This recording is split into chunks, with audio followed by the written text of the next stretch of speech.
$700 million is about to vanish into thin air. The most secure servers in America are crashing one by one. 20 top cybersecurity experts stare at black screens in sheer terror, while Marcus Blackwell, the most feared mafia boss on the East Coast, watches his empire crumble before a life-or-death deal with the Colombian cartel. "It's over," someone shouts. "We've lost everything." Panic consumes the room. No one knows what to do. The biggest deal in the organization's history is slipping away. Hundreds of lives hang in the balance, but just when everything seems lost, a soft voice cuts through the chaos. "Excuse me, I can fix it." Everyone turns around in disbelief.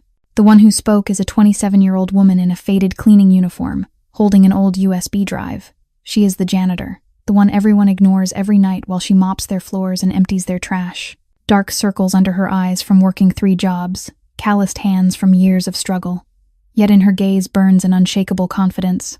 What this woman is about to do will leave everyone speechless and prove that the greatest genius can be born from the most invisible person. If you love stories about hidden talent and unexpected heroes, hit that like button. Share this with someone who needs to believe in themselves. Subscribe and turn on notifications so you never miss a story like this. Because sometimes, all it takes to change everything is a worn-out USB drive and the courage to say, "I can fix it." The silence lasted exactly 3 seconds. Then laughter erupted. Victor Chen, the chief technology officer of Blackwell Empire, a 42-year-old man with 20 years of experience in the industry, stepped forward to face Lily with undisguised contempt. "What did you just say? Who do you think you are? You're a janitor. Go back to mopping the floor. This isn't your place." The other engineers laughed along, their mocking voices filling the room as if they had just heard the funniest joke of their lives. A large security guard moved in, his hand clamping around Lily's thin arm. "Get out. Now." But Lily didn't move. She stood there with her back straight, her gaze fixed forward, not a trace of fear in her eyes. And Marcus Blackwell saw it. He had met thousands of people in his life, cold-blooded killers, powerful tycoons, cunning politicians, but he had never seen eyes like those of this girl. There was no fear, no hesitation, only the absolute certainty of someone who knew exactly what she was saying. "Stop," Marcus ordered, his voice calm but strong enough to freeze the entire room. The guard released Lily at once. Victor Chen turned toward his boss in shock. "Mr. Blackwell, she's just a cleaner. She knows nothing about our systems." But Marcus wasn't looking at Victor. He was looking at Lily. "You said you can fix it. Explain." Lily took a deep breath. "This isn't an external attack. This is a logic bomb planted inside the system and triggered by a specific condition. Someone in this room programmed it to detonate the moment you connected with your international partners." A deadly silence fell. Victor Chen's face went pale. "That's nonsense," he shouted, his voice rising higher than usual. "How could you possibly know that? You're just a janitor." "Because I saw it," Lily replied, her voice unnervingly calm. "Last night, while I was cleaning the server room, I saw you insert a block of code into the system at 2 a.m. You thought no one would notice because who pays attention to the cleaning staff? But I saw it. And I went home and recreated the environment on my own computer to understand exactly what you did." "That's impossible," Victor stammered, sweat beginning to bead on his forehead. "You don't have system access." "I don't need access," Lily said. "I only needed to see the structure of the code on the screen. The rest I rewrote myself." At that moment, the control room door opened. Daniel Hayes, the janitorial manager, a 45-year-old man who had worked at Blackwell Tower for 20 years, stepped inside with worry etched across his face. "Mr. Blackwell, I heard something happened with Lily." "You know this girl?" Marcus asked. "Sir, I know her well. Lily Morgan. She's worked here for 2 years, hasn't missed a single day, never complained even when assigned continuous night shifts. But more importantly, she's the one who fixed the building's central air conditioning system 6 months ago when none of the engineers could. She taught herself programming. She built her own computer from recycled parts. If she says she can fix it, I believe her. I'll stake my life on it." Marcus looked from Daniel to Lily, then to Victor Chen, who was trembling like a leaf. He had lived in the underworld long enough to know when someone was lying. And right now, it wasn't the janitor girl. "Let her try," Marcus ordered. Victor Chen jumped to his feet. "You can't let an outsider access the core system. That's where all our secrets are." Marcus turned to him, his gray eyes cold as steel. "James," he called to his right-hand man. "Watch Chen. Don't let him leave this room. If he moves, shoot his knee." Victor Chen's face drained from white to ashen gray. He knew he was under suspicion. "And you?"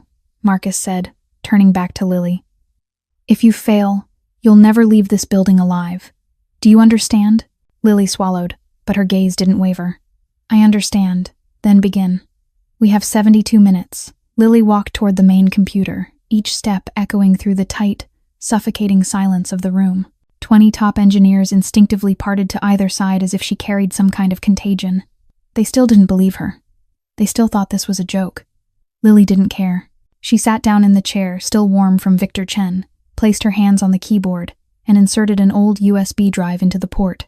The USB she had bought from a secondhand shop for $3. The USB that held the patch she had stayed up all night writing in her cramped, rented room on a computer assembled from parts scavenged from trash bins. She began to type. Fingers hardened by years of physical labor suddenly moved with the fluid precision of a concert pianist. Lines of code poured onto the screen at a speed no engineer in the room could follow. Marcus stood behind her, watching. He didn't understand what she was doing, but he understood focus. He understood resolve. And he saw both in every movement of this girl. What is she doing? One engineer whispered. She's rewriting the entire security protocol, another replied, awe thick in his voice. That's impossible. It would take weeks. But Lily was doing it right in front of them. This logic bomb was designed to create an infinite loop, Lily explained as she typed. Her voice calm as if she were lecturing students. It locks the entire system into protection mode, making the servers believe every external connection is a threat. The only way to break the loop is to create a bridge between two protocols, tricking the system into thinking the recovery command comes from inside. And you know how to do that? Marcus asked. I wrote the bridge last night, Lily replied. After seeing the code structure, I knew exactly what would happen and prepared a fallback. It's a habit of people who can't afford mistakes. The room fell silent. No one dared breathe too loudly. The clock on the wall ticked relentlessly, counting down the approaching deadline. 60 minutes, 55 minutes, 50 minutes. Sweat began to bead on Lily's forehead, but she didn't stop. Her eyes stayed locked on the screen, her fingers never pausing in their dance. She had worked 8 consecutive shifts without rest. She hadn't slept for 36 hours. Her body was at its absolute limit, but she couldn't collapse. Not now. Not when her mother was lying in a hospital bed waiting for money to pay the bills. Not when this was her only chance to prove she wasn't invisible. Then the miracle happened. One screen lit up, then a second, a third, a fourth, like candles being lit in the dark. One computer after another came back to life. Data began to flow again.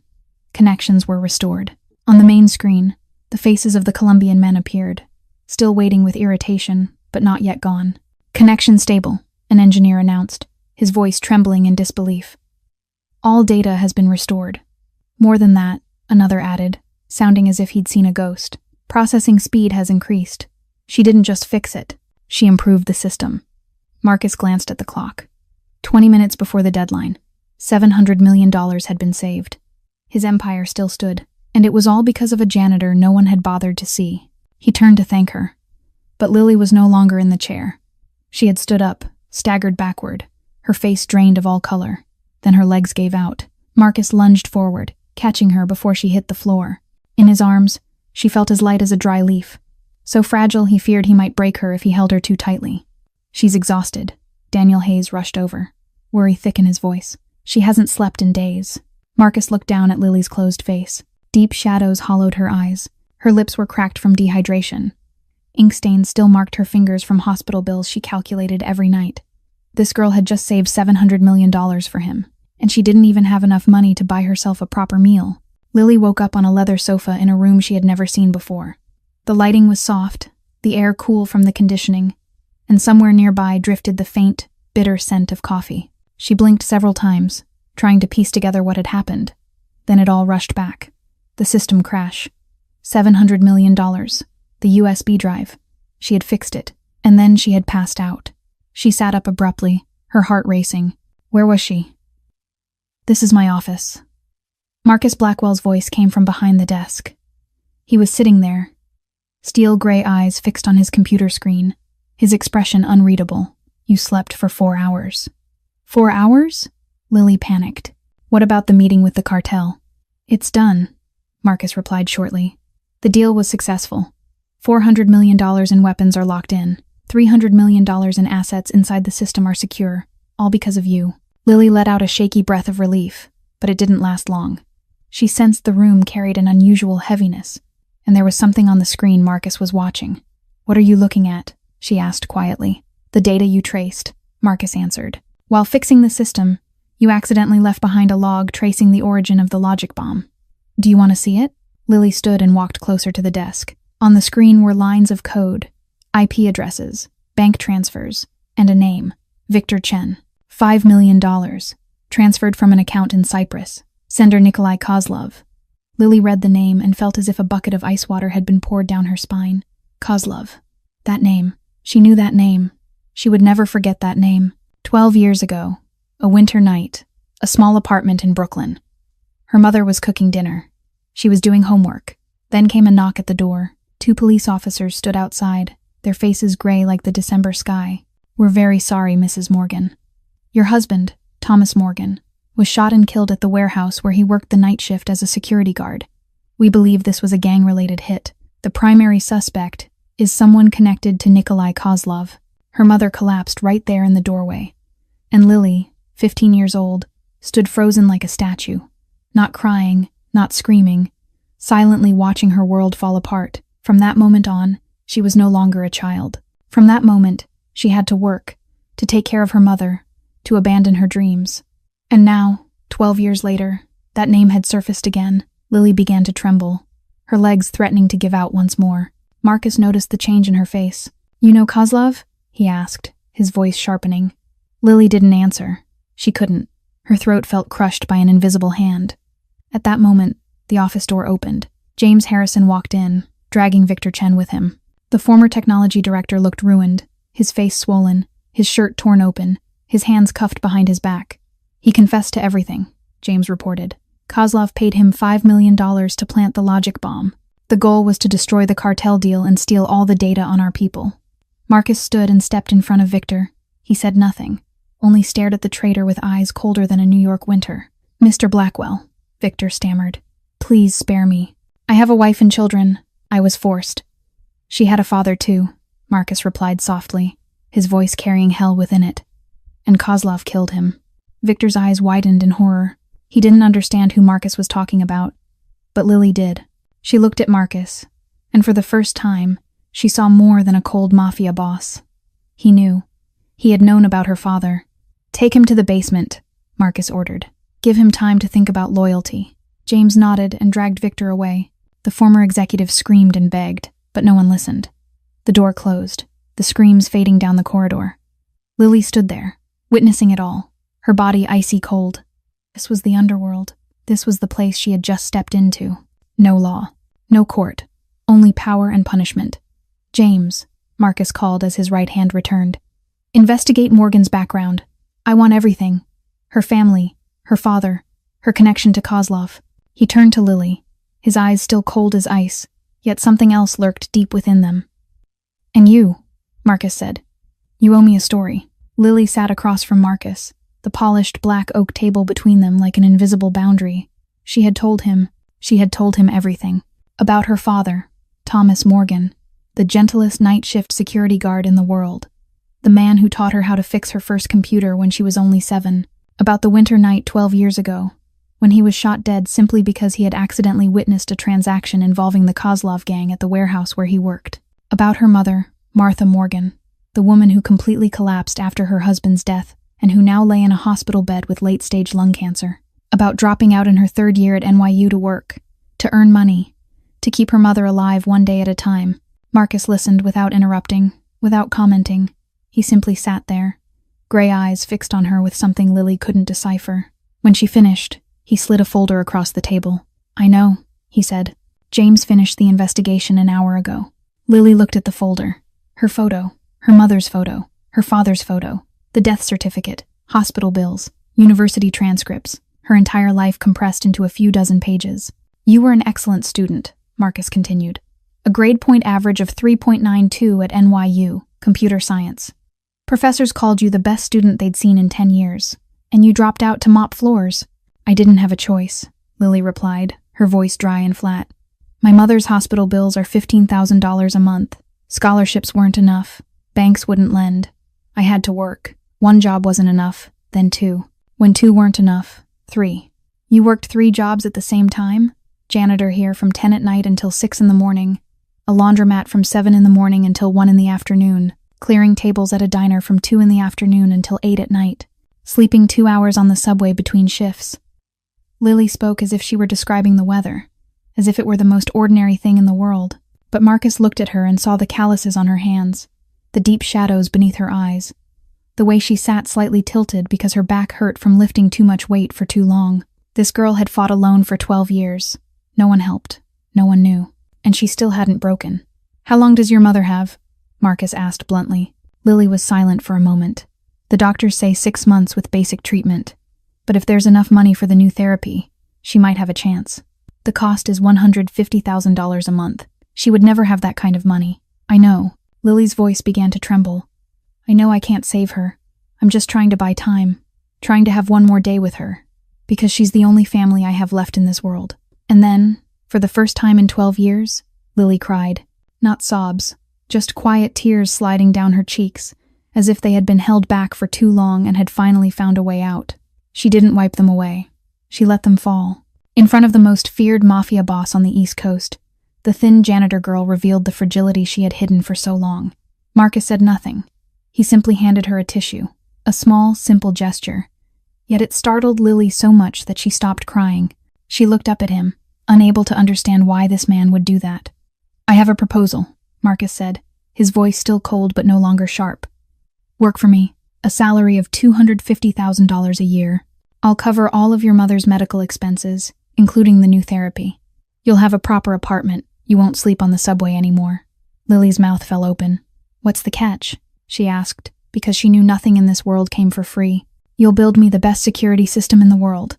And when the time comes, you'll help me destroy Kozlov." Marcus leaned forward, his gaze piercing straight through her. "Do you want revenge for your father, Lily Morgan?" Lily looked at him. She thought of her father, of her mother lying in a hospital bed, of the 12 years of hell she had endured, of the name Kozlov she would never forget. "I agree." 3 months passed like a dream Lily hardly dared to believe was real. Her new apartment sat on the 32nd floor of a luxury building in Manhattan, with floor-to-ceiling glass windows overlooking the entire city and an interior more elegant than anything she had ever imagined. Yet Lily still slept on the sofa instead of the king-size bed in the master bedroom. She still ate instant noodles instead of ordering food from 5-star restaurants. She still washed her clothes by hand instead of using the expensive washing machine. 12 years of poverty had carved themselves into her bones, and she didn't know how to live any other way. The only thing she allowed herself to change was her mother's medical care. Martha Morgan now lay in a private VIP room at Mount Sinai Hospital, one of the finest hospitals in the United States, under the care of a world-class oncology team. The newest immunotherapy was being applied, and for the first time in years, the doctors said there was hope. $150,000 a month. That was the price of hope, and Marcus Blackwell paid it without hesitation. In return, Lily worked as if her life depended on it, because it truly did. She was given a private office on the 49th floor of Blackwell Tower, directly beneath Marcus's floor. She was granted access to the entire technological infrastructure of the empire, and she began building what she called the Phoenix Protocol. This wasn't just a security system, it was a masterpiece. Lily designed it to automatically detect and neutralize any attack, whether from outside or from within. It could learn on its own, adapt on its own, recover on its own from any damage. Like a phoenix rising from ashes, the system would always return stronger after every strike. But not everyone welcomed her presence. The engineers who remained after the Victor Chen incident looked at Lily as if she were an enemy. They couldn't accept that a janitor, a girl who hadn't even finished college, had been entrusted with a responsibility they would never reach. They isolated her. They didn't answer when she asked questions. They whispered behind her back. They deliberately made her work harder. "She must be sleeping with the boss," one of them said loudly enough for Lily to hear. "Otherwise, how do you go from mopping floors to running everything?" Lily didn't respond. She lowered her head and kept working, just as she had done for 12 years. She was used to being looked down on. She was used to being ignored. The only thing she wasn't used to was Marcus Blackwell. He came down to the 49th floor every day, sometimes twice, sometimes 3 times. He said it was to check progress, but Lily noticed he stayed longer than necessary. He asked questions a mafia boss didn't need to ask. Had she eaten? Was she sleeping enough? Did she need anything? And then the small things began to appear. A warm meal box on her desk when she forgot lunch. A jacket placed over her chair when she worked late and the air conditioning was too cold. A short message at 2 in the morning telling her to go home. Lily didn't know what to think. She didn't dare think at all. He was Marcus Blackwell, a mafia boss, a man who killed without hesitation. And she was just a janitor who had been promoted. The distance between them felt greater than the distance from the 49th floor to the ground. Then Sophia Blackwell appeared. Marcus's younger sister, 32 years old, stunningly beautiful, with glossy black hair and eyes sharp as knives. The woman who managed all the legitimate businesses of the Blackwell Empire. She walked into Lily's office as if stepping onto enemy territory. "So you're the one my brother keeps talking about," Sophia said coldly. "The genius janitor girl." Lily stood up, unsure whether to bow, offer a handshake, or run. "I'm Lily Morgan." "I know who you are," Sophia said as she sat down across from her, legs crossed, eyes scanning Lily like an invoice. "And I know what you want. Money. Power. Maybe my brother too." "I don't want those things," Lily replied calmly even though her heart was pounding. "I only want to save my mother and take revenge for my father." Sophia raised an eyebrow. For the first time, the cold mask on her face cracked. "Revenge? Kozlov killed my father 12 years ago," Lily said. Her gaze locked onto Sophia's. "That's why I'm here. Not for money, not for your brother, but because I want to see the man who destroyed my life pay for it." Sophia was silent for a long moment. Then she did something Lily didn't expect. She smiled. Not a mocking smile, but a real one. Warm and surprising. "I like you, Lily Morgan," Sophia said. "You're not like the other puppets who only bow and say yes. You have a backbone. I respect that." From that day on, Sophia began visiting the 49th floor more often. Not to inspect, but to talk. About work, about life, about Marcus. She told Lily about her brother's past, about their father who had been betrayed and killed, about an 18-year-old boy forced to become a monster to protect his family. And slowly, Lily realized she had found her first friend after 12 years of loneliness. Nikolai Kozlov wasn't the kind of man who accepted defeat. The 58-year-old Russian mafia boss had built his empire on the blood and bones of his enemies, and for 30 years, no one had ever dared to humiliate him the way Marcus Blackwell just had. $700 million, the deal with the Colombian cartel, the exposed spy, Victor Chen. All of it collapsed because of a janitor girl. Kozlov ground his teeth as he read the report from his man inside Blackwell Tower. Lily Morgan, 27 years old, daughter of Thomas Morgan, the security guard his men had taken care of 12 years ago for seeing things he shouldn't have seen. Kozlov laughed, a sound as cold as a Siberian winter. Fate had a twisted sense of humor. The daughter of the man he killed was now the one who destroyed his plan, but Kozlov didn't believe in fate. He believed in revenge. $500,000. He ordered his men. "That's the bounty for whoever brings the Morgan girl to me. Alive. I want her alive so I can slowly crush each of her fingers before sending her back to Blackwell." The news spread quickly through the underworld. $500,000 was enough money to tempt any criminal. And Lily, despite being protected by the Blackwell Empire, was still a moving target. She knew it the moment she received the message. It was an ordinary evening. Lily was sitting in her office, finishing the final lines of code for the Phoenix Protocol. Her phone vibrated. A message from an unknown number. She opened it and her heart nearly stopped. It was a photo. Her mother, Martha Morgan, lying in a hospital bed, eyes closed, an IV line taped to her arm. The photo had been taken from outside the hospital window. Someone had been standing there, watching, taking pictures. Beneath the image was a single line of text. "Your father died because he saw things he shouldn't have seen. You will die because you did things you shouldn't have done. But before you die, I'll let you watch your mother die first. Welcome to hell, little Morgan." Lily trembled so violently the phone almost slipped from her hand. She couldn't breathe. She couldn't think. All she could see was her mother's face, peaceful and unaware of the danger lurking beyond the door. What was she supposed to do? Who was she supposed to call? Where was she supposed to run? Her legs moved before her mind could catch up. She burst out of her office, ran toward the elevators, and pressed the button for the 50th floor. She didn't know why she was going there. She only knew she needed Marcus. She needed him now. When Marcus's office door flew open, he was in a meeting with James and 2 other men. They all turned toward her in surprise, but Lily couldn't speak. She just stood there, shaking, eyes red, clutching her phone as if it were a bomb about to explode. Marcus stood up immediately. "Out," he ordered the others. "Everyone out, now." When the room was empty, Marcus stepped in front of Lily. He didn't ask questions. He simply took the phone from her hand and read the message. His face didn't change, but Lily saw his jaw tighten. She saw his gray eyes darken like a sky before a storm. She saw his hand curl into a fist, knuckles turning white from the force. "Kozlov," he growled, his voice like thunder. "James." Marcus's right hand appeared at the door instantly. "James, call the entire elite security unit. I want 20 men guarding Mount Sinai Hospital immediately. Move Mrs. Morgan to our secure medical facility in Long Island within 1 hour. No one is to know the location except me and her." He turned to Lily. "From now on, you'll have protection 24/7, 4 men with you at all times, and every night, I'll personally take you home." Lily looked at him, tears streaming down her cheeks. "Why?" she asked, her voice hoarse. "Why are you doing all of this for me?" Marcus didn't answer right away. He lifted his hand and wiped the tears from her cheek with his thumb. The gesture was so gentle, Lily forgot who he was, forgot that he was a mafia boss who killed without hesitation. "Because no one gets to touch what's mine," he said softly, in a voice she had never heard before.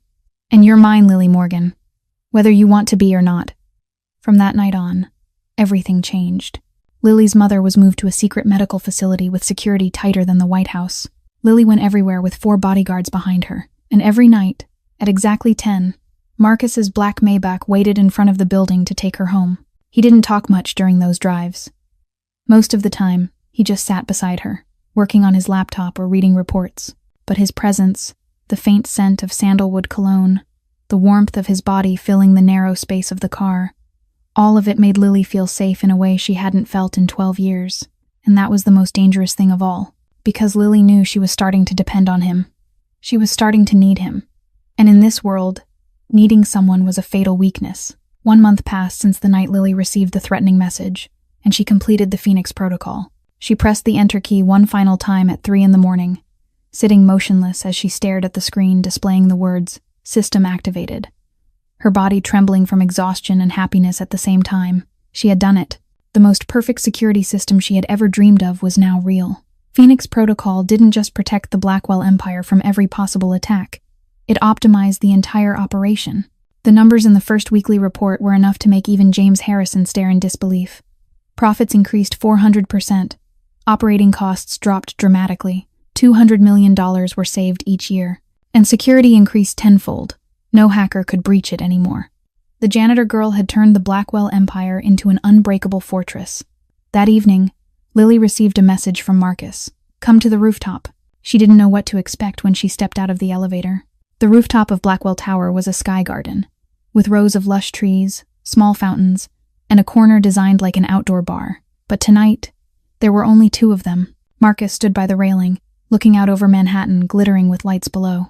He had taken off his suit jacket, leaving only a white shirt with the sleeves rolled up, a glass of whiskey in his hand. It was the first time Lily had seen him this relaxed.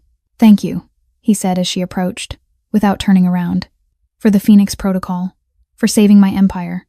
Not once, but twice, Lily stood beside him, looking out at the city. From this height, New York looked like an endless carpet of diamonds. "I just did my job," she replied. "You paid, I worked. There's nothing to thank me for." Marcus turned to look at her, the corner of his mouth lifting slightly. "You're still bad at accepting praise, aren't you?" "I'm not used to it," Lily answered honestly. "For 12 years, people only knew how to criticize me." Marcus was silent for a moment. Then he did something Lily didn't expect. He talked about himself. "I was 18 when my father was killed," he began, his voice low and distant. "Victor Blackwell, the man who built this empire from nothing. He was betrayed by the person he trusted most. They shot him in front of me and Sophia. 12 bullets. I counted every one." Lily held her breath. She didn't know what to say. "After that," Marcus continued, "I had to become the thing I hated most. A killer, a boss, a monster. Because if I didn't, they would have killed Sophia. They would have killed everyone loyal to my father. I didn't have a choice." He turned to Lily, his gray eyes deep like the ocean. 18 years, Lily. 18 years of living like a shadow, trusting no one, loving no one, letting no one get close. Because in this world, anyone who gets close to me becomes a target. Just like you are now. Lily felt her heart race. She didn't know if it was because of his story, or the way he was looking at her, or the shrinking distance between them. The night wind brushed past, sending a loose strand of her hair across her face. Marcus lifted his hand and gently tucked it behind her ear. His hand was warm. His fingers grazed her cheek, leaving a burning trail. Lily forgot how to breathe. She stood there looking at him, and in his eyes she saw something she had never seen before. Tenderness, desire, and fear. Then Marcus stepped back. His hand left her face as if he had touched fire. He turned away, gripping the railing so tightly his knuckles turned white. "You shouldn't get too involved with me, Lily." His voice turned cold again, as if the tender moment had never existed. "I'm not a good man. I'll only hurt you." Lily stood there, confused, disappointed, and strangely angry. She wanted to scream that she didn't need him to decide for her. She wanted to say she had suffered enough in her life and wasn't afraid of a little more pain, but she said nothing. She just stood there, staring at his broad back, at his lonely silhouette against the Manhattan night sky, and she realized something terrifying. She had fallen in love with him. Lily Morgan, the janitor girl with nothing but an old USB drive and a heart broken too many times, had fallen in love with Marcus Blackwell, the most feared mafia boss on the East Coast of the United States. Kozlov wasn't a patient man. After 1 month of surveillance without finding a single weakness in Blackwell's security system, he decided to use the most direct method, $2 million. That was the amount he spent to hire the most notorious contract killer team on the East Coast. 12 mercenaries who had once served in special forces units, armed with heavy weapons and with no concept of failure in their vocabulary. But the problem was the address. The secret medical facility where Martha Morgan was being treated was guarded so tightly that even Kozlov's people inside Blackwell had no idea where it was. Phoenix Protocol had locked down every trace of information, but Kozlov was an old fox who had survived 30 years in the underworld. He knew that no matter how perfect a new system was, it still had to connect to the old one somewhere. And he found that point. Blackwell's old data storage system, disabled but never fully erased, still contained a copy of the medical facility's address from before Lily's upgrade. Kozlov's hacker spent 3 weeks digging through that pile of digital debris, but in the end he found what he needed. Long Island, Riverside Private Medical Facility, Room 37, Martha Morgan.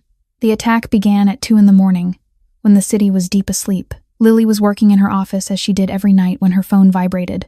The number belonged to the security team at the medical facility. She answered, and gunfire exploded through the line. "Ms. Morgan, we're under attack."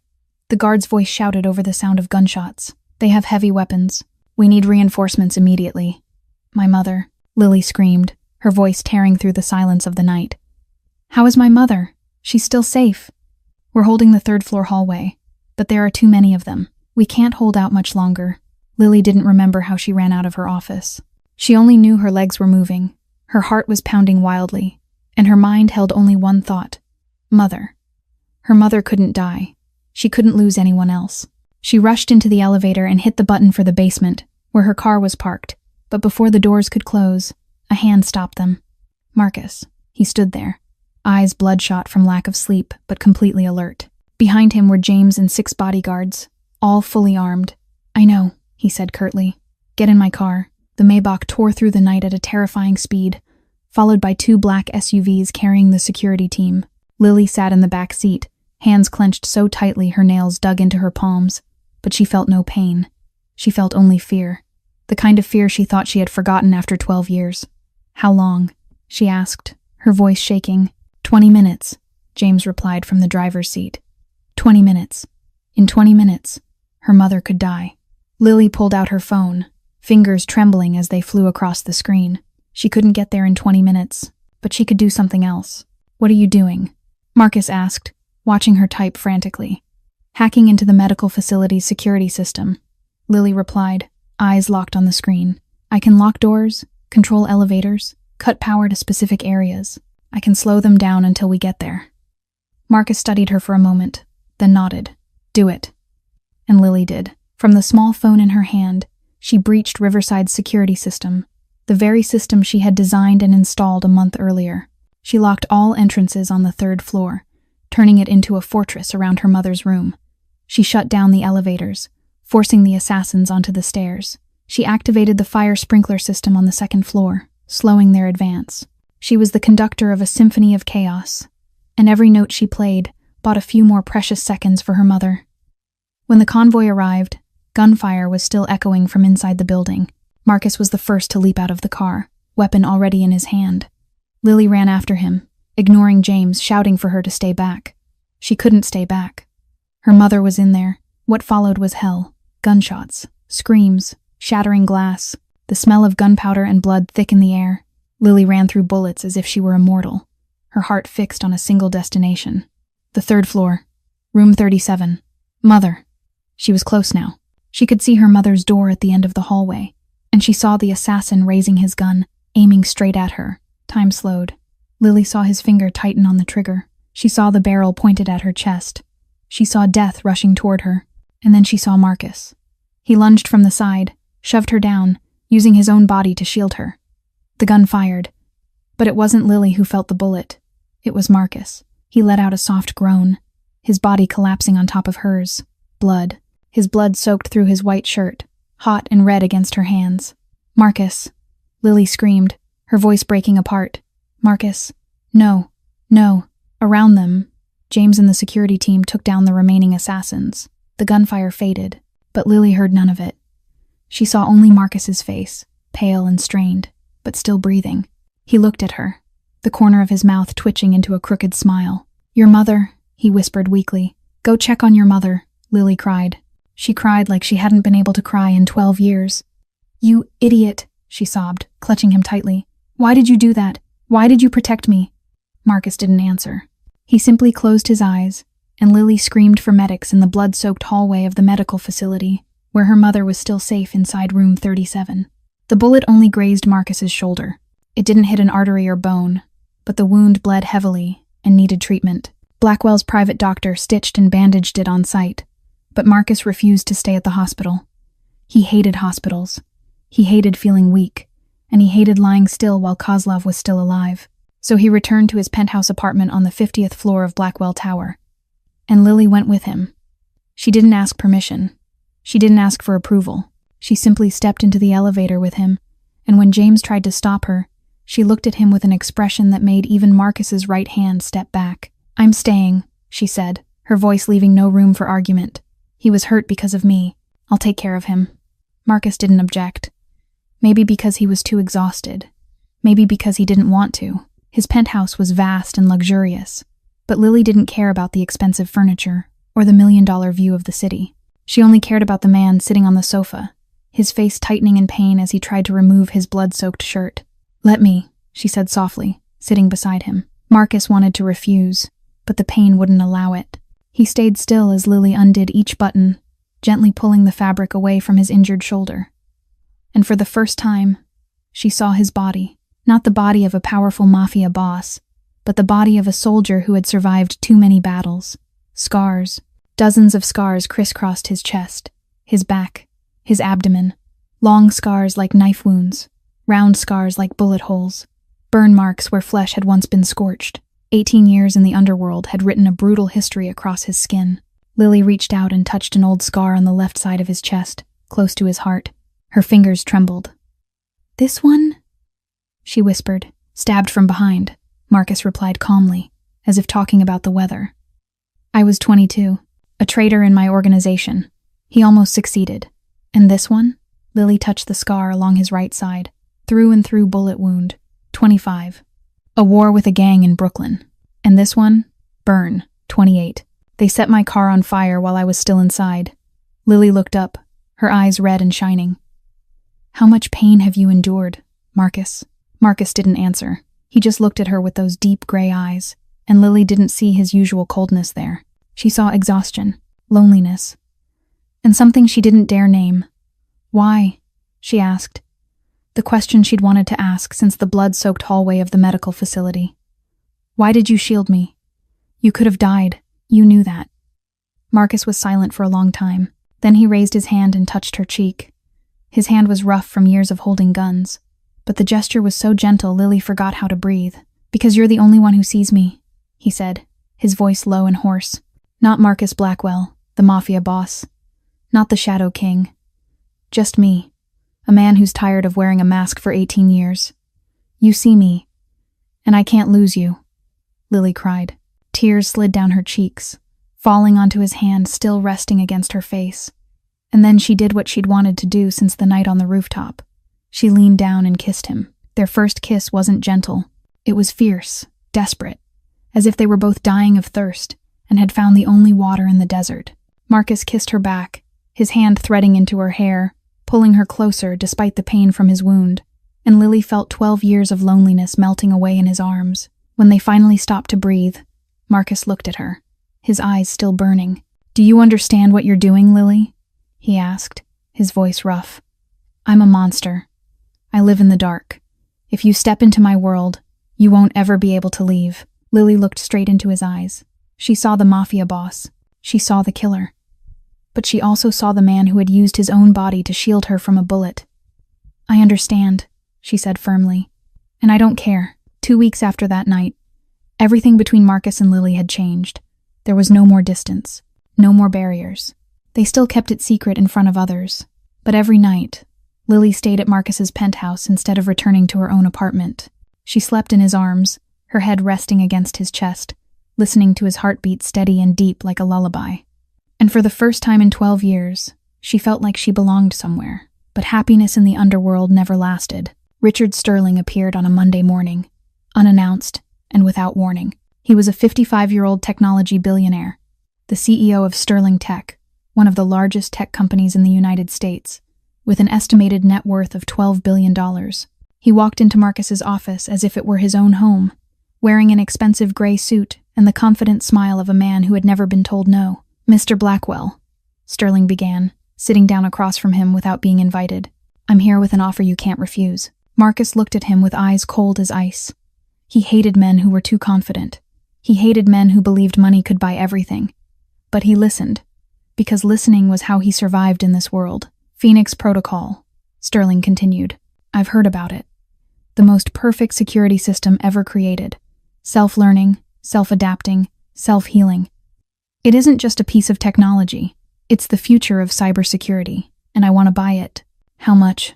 Marcus asked, his voice giving nothing away. $3 billion. The room fell silent. Even James standing nearby couldn't hide his shock. $3 billion was an enormous sum, enough to double the Blackwell empire, enough to make Marcus one of the wealthiest men on the East Coast. But Sterling wasn't finished. "Of course, there's one condition." He smiled, the smile of a predator. "Lily Morgan must leave Blackwell and work for me. I'll pay her $10 million a year, company shares, and a seat on the board. She deserves far more than this. She's a genius, Mr. Blackwell. And you're wasting her talent on a criminal organization." Marcus didn't respond. He simply stared at Sterling with an unreadable expression. "Think about her," Sterling continued, his voice sweet like honey laced with poison. "With you, she'll live in the shadows forever. She'll always be under threat. She'll always be a target for men like Kozlov. But with me, she'll have a legitimate future. Safe, bright. The world will recognize her as a genius, instead of hiding her like a shameful secret. You love her, don't you? If you truly love her, you'll let her go." Marcus clenched his fist beneath the desk. He wanted to punch Sterling. He wanted to throw him out of the building, but he didn't. Because deep down, he knew Sterling was right. "I need time to think," Marcus said coldly. Sterling stood, his smile unchanged. "Of course. I'll give you 1 week. But don't let emotion cloud your judgment. Mr. Blackwell, $3 billion and the future of a genius. That's what you're holding in your hands." When Sterling left, Marcus sat alone in his office, staring out the window without really seeing anything. $3 billion. A legitimate future for Lily. Safety, happiness, all the things he couldn't give her. He was a mafia boss. He lived in blood and darkness. He could die at any moment. And if that happened, what would become of Lily? Maybe Sterling was right. Maybe if he truly loved her, he should let her go. But he didn't know if he was strong enough to do it. Meanwhile, Sophia was sitting with Lily on the 49th floor, drinking coffee like they did every day. She didn't know the meeting between Marcus and Sterling was a secret. She thought it was good news. $3 billion, Lily, Sophia said, her eyes lighting up, and $10 million a year for you. My brother is seriously considering it. This could be your chance to have a normal life. Lily froze. The coffee cup slipped from her hand and spilled across the table, the hot liquid splashing out, but she didn't feel it. She only heard Sophia's words echoing in her head. $3 billion. Marcus was considering it, letting her go. He was thinking about selling her. After everything they had been through, after the kiss, after the nights in each other's arms, he still thought she was just an asset that could be traded for money. Lily stood up, her eyes red but not a single tear falling. She had cried enough. She wouldn't cry anymore. "Is she okay?" Sophia asked, sensing something was wrong. Lily didn't answer. She walked out of the room, headed for the elevator, and pressed the button for the 50th floor. She needed to talk to Marcus. She needed the truth. She needed to know whether she was nothing more than a number in his calculations. The door to Marcus's office slammed open with a loud bang. Lily stormed inside, her eyes red but dry, no tears left, only flames of anger and pain burning fiercely within them. Marcus looked up from his desk, startled by her sudden appearance. He hadn't even spoken yet when Lily spoke first. $3 billion. Her voice trembled, but not from fear. "That's the price you're planning to sell me for, isn't it?" Marcus stood up, confusion flickering across his face before his familiar cold composure returned. "Who told you?" "It doesn't matter who told me." Lily stepped closer, stopping only one step away from him. "What matters is that you're considering it. You're thinking about pushing me away. After everything that's happened between us, you still think I'm just something that can be bought and sold." Marcus exhaled slowly. He turned away, staring out the window, his broad back tight as a drawn wire. "You don't understand, Lily. Then explain it to me," Lily almost shouted. "Explain why you'd even think about selling me to another man. Explain why you want to erase me from your life. Explain why, after everything, you still see me as a number on a spreadsheet. Because I love you." Marcus turned back, and Lily saw not coldness in his eyes, but pain. Deep pain. The kind carried by a man trying to do what he believes is right even as it tears his heart apart. "Because I love you, and I want what's best for you. Look at me, Lily. Look at my life. I'm a mafia boss. I live in blood and darkness. I could die at any moment, and if I die, what happens to you? You'll always be a target. You'll always be running. You'll never have a normal life." Marcus stepped closer, his hand rising to her cheek, his voice thick with emotion. "But with Sterling, you'll have everything. A legitimate future. A brilliant career. Safety. $10 million a year. You deserve more than what I can give you. You deserve to live in the sunlight instead of being buried in the shadows with me." Lily looked at him, and she understood. She understood he wasn't trying to sell her. He was trying to sacrifice himself for her. He was trying to push her away because he believed it was best for her. And that realization made her angrier than ever. "You're an idiot, Marcus Blackwell." She brushed his hand away from her face, her voice shaking but powerful. "You're the most powerful mafia boss on the East Coast, but you're still an idiot. You think you have the right to decide for me. You think you know what's best for me. You think money and safety are all I need." Lily stepped closer, closing the space between them. "I lost my father at 15.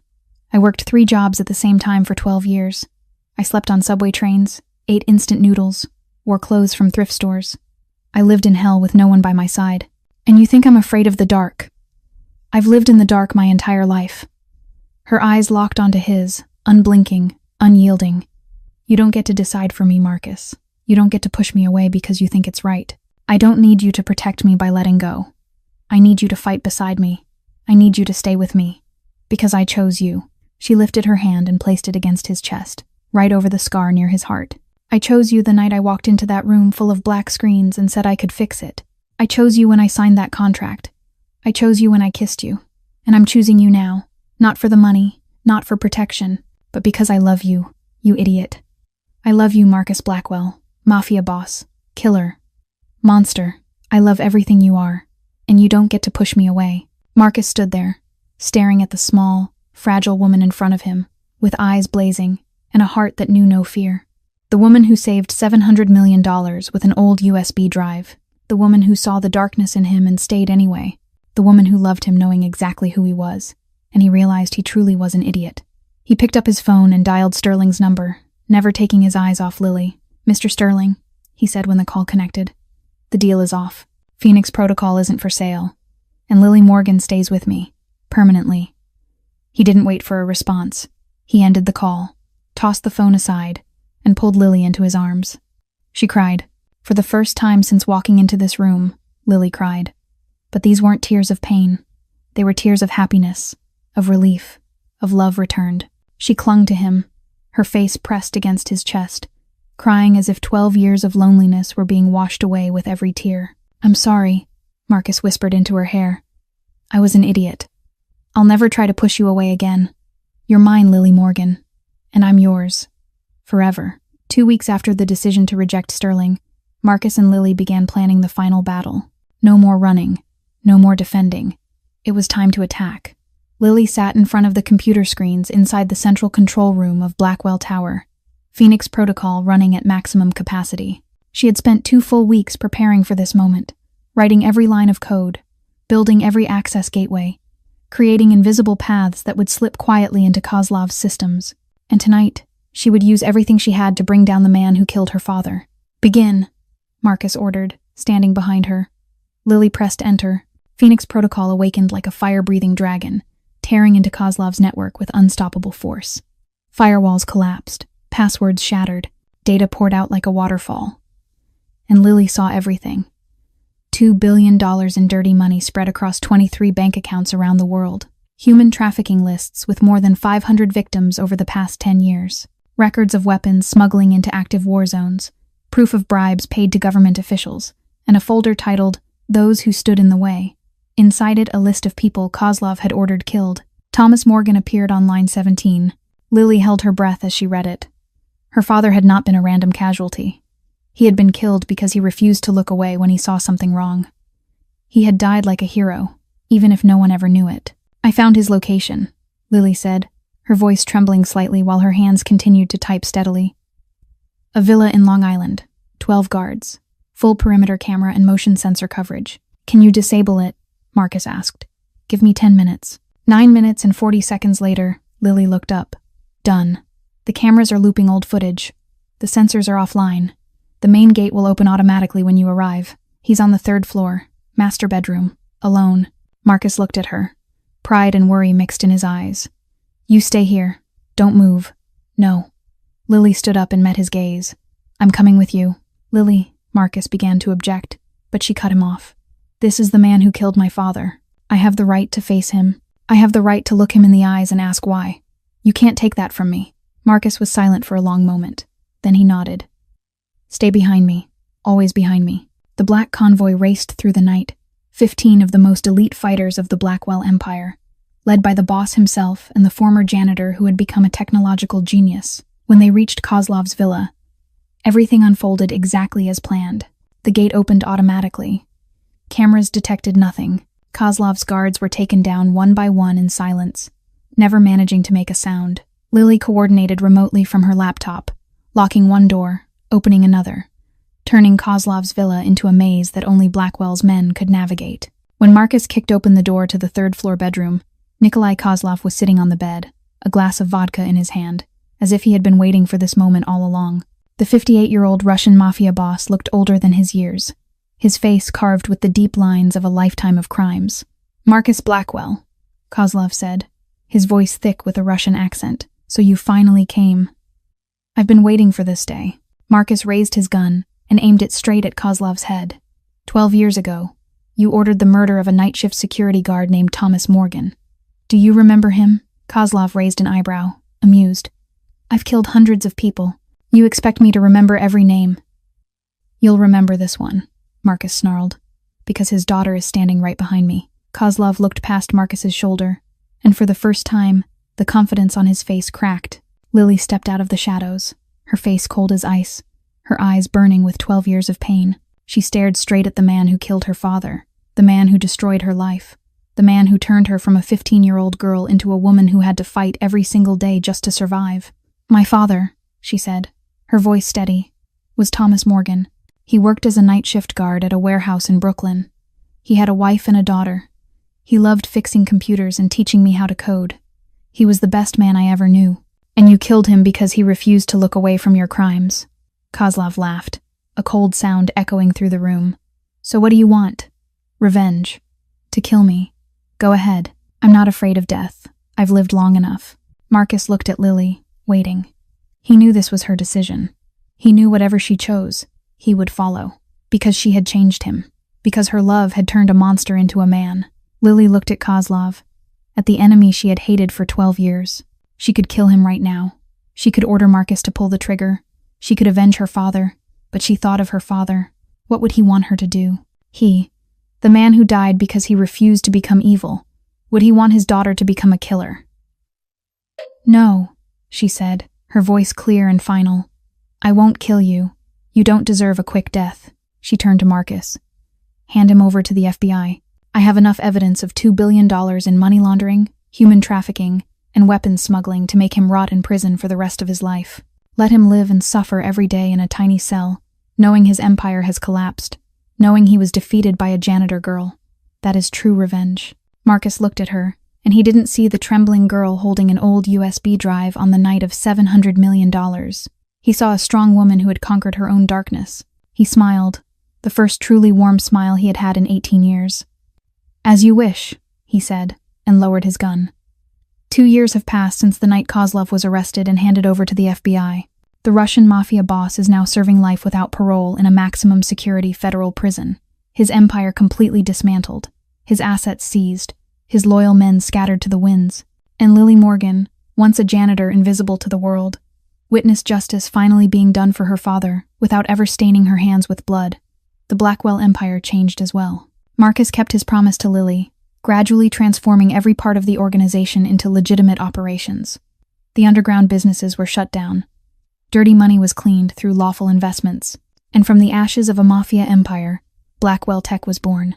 A cybersecurity company with Phoenix Protocol as its flagship product, it quickly became a name pursued by the Pentagon and Fortune 500 corporations alike. In just 2 years, Blackwell Tech reached a valuation of $10 billion, surpassing many long-established technology giants. Lily Morgan, now 29 years old, became the company's chief technology officer. Forbes magazine named her among the 30 under 30 most influential people in technology, with the headline, From Floor Cleaner to Tech Genius. But Lily didn't allow fame to erase her roots. She founded the Morgan Scholarship Fund, dedicating $5 million each year to support gifted students from poor backgrounds who lacked the means to pursue their dreams, just as she once had. She opened free laboratories for self-taught learners, places where anyone could access equipment and knowledge without paying a single cent. Her mother, Martha Morgan, made a full recovery after 2 years of treatment. The new immunotherapy worked a miracle. The tumor disappeared, and she now lives with Lily and Marcus in the penthouse on the 50th floor of Blackwell Tower. Every morning she prepares breakfast for them both, and every evening she tells Lily stories about her father, so she never forgets the man who loved her unconditionally. Daniel Hayes, the janitorial manager who once vouched for Lily on that fateful night, is now director of services for the entire building. Every year on October 15th, the day Lily saved $700 million and changed her life forever, Blackwell Tech hosts Hidden Talent Day. Employees at every level, from security guards to executives, are encouraged to present ideas and be heard. Many of those ideas have become real products, and many ordinary employees have been promoted after their talent was finally seen. Tonight, 2 years after everything, Lily stands on the rooftop of Blackwell Tower, the same place where she and Marcus shared their first real conversation. Manhattan sparkles below her, millions of lights like stars fallen onto the earth. The cool night wind brushes through her hair, and she feels peaceful in a way she never felt during the first 27 years of her life. Lily. Marcus's voice comes from behind her. She turns, and her heart skips a beat. Marcus is kneeling on one knee, holding a small black velvet box. Inside is a diamond ring, not too large, not flashy, but perfect in a way only someone who truly knows her could choose. Lily Morgan, Marcus says, his voice deep and trembling slightly. The first time she's ever seen the man who once terrified the entire East Coast shake like this. You saved my empire. You changed who I am. You gave me a reason to live, and a reason to become a better man. I don't deserve you. I know that. But I love you, and I want to spend the rest of my life trying to deserve you. Will you be my wife? Lily cries, tears streaming down her cheeks while her lips are smiling. She nods, unable to speak as her throat tightens. Then she finds her voice and says the one thing only Lily Morgan could say in that moment. I accept, but with one condition. What condition? Marcus asks, his eyes shining with happiness. You have to promise you'll always carry a backup USB in your pocket, just in case the system crashes again. Marcus laughs, the sound echoing into the night, the laughter of a man who finally found happiness after 18 years living in darkness. He slides the ring onto her finger, stands, pulls her into his arms, and kisses her beneath the New York night sky. When they part, Lily looks up at the stars above. She knows her father is somewhere among them, watching her and smiling. Dad, she whispers, her voice light as the wind. I found where I belong. I found someone who loves me, and I avenged you in a way you'd be proud of. I miss you. 12 years ago, Lily lost everything. Today, she has everything. And it all began with an old USB drive. $700 million on the brink of loss. And the courage to say the simplest yet most powerful words of all. I can fix it. Lily Morgan's story teaches us that talent doesn't look at degrees, status, or bank account balances. It only looks at a heart brave enough to dream and hands willing to act. That sometimes the most invisible people are the ones capable of changing the entire world. That no matter how far life pushes you down, as long as you don't give up, you can always find a way back up. And that love, true love, can turn monsters into men, darkness into light, and suffering into happiness. If this story touched your heart, please press the like button to support our channel. Share this video with the people you love, especially those who need a reminder to believe in themselves. And don't forget to subscribe and turn on notifications so you don't miss more emotional stories we bring to you every day. We'd truly love to know how this story made you feel. Have you ever felt invisible? Have you ever had talent no one noticed? Or have you ever met someone like Lily in real life? Share your thoughts in the comments below. We read every single one and look forward to hearing stories straight from your heart. Thank you for taking the time to watch this video. We wish you and your family good health, joy, and peace every single day. Remember that no matter who you are, where you are, or how difficult life may seem, you matter, and you're capable of extraordinary things. Goodbye, and we'll see you in the next video.